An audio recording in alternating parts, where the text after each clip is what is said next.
And now for something completely different. 1966 Westcoaster Mail truck.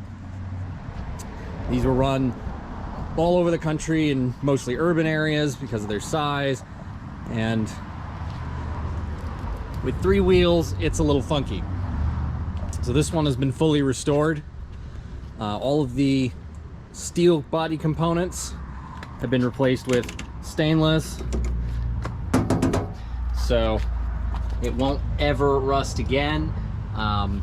The body shell itself is 1/8" fiberglass. It's not made of much, and it's a miracle that it survived this long. We ended up repowering it. The original engine was a horizontally opposed Onan engine that you would find in a generator. 2-cylinder, 16 horsepower, and in this application they are pretty hopeless. They make almost no power.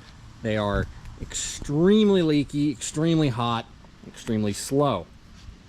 So we got an idea from another owner to do a Honda engine. This is a 20 horsepower V-twin, which makes it sound like a Harley Davidson, which is hysterical. It still utilizes the original gearbox and clutch and Dana Spicer rear end. The transmission is exactly the same as you'd find in most American cars in the 50s. It's a 3-speed manual T96 from Borg Warner. It drives real nice. It's still 3 on the tree. Still uses conventional pedals, gas brake clutch, and it uses a conventional steering box for its very strange steering system. Up front here is what we call a leading link suspension, and this is why this thing is in any way, shape, or form stable. It doesn't only turn, but it also tilts, so this thing leans in like a motorcycle when you go around tight corners, which makes it fairly fun to drive.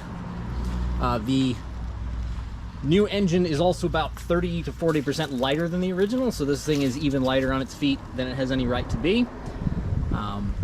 Also uses 3-wheel drum brakes. This front wheel is a split rim, 2-piece design, so that you can actually get the thing apart. This is the underside of our 1966 Westcoaster Mail truck with the Honda powertrain conversion. And you can see the adapter plate there between the original open style bell housing and clutch assembly and the Honda V-twin engine that's up in there.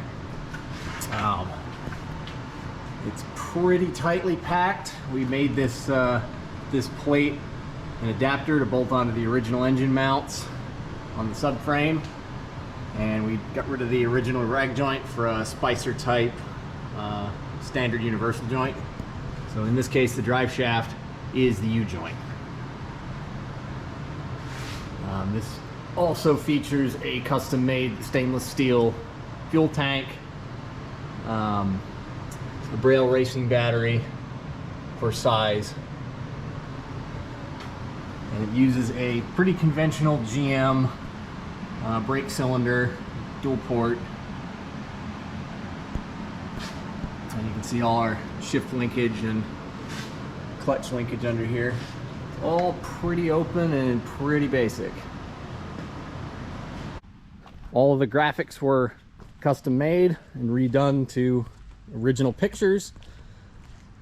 We've made a couple alterations with the diamond plate steel back here and these original style guards that are now made stainless steel instead of chrome steel.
busy in here.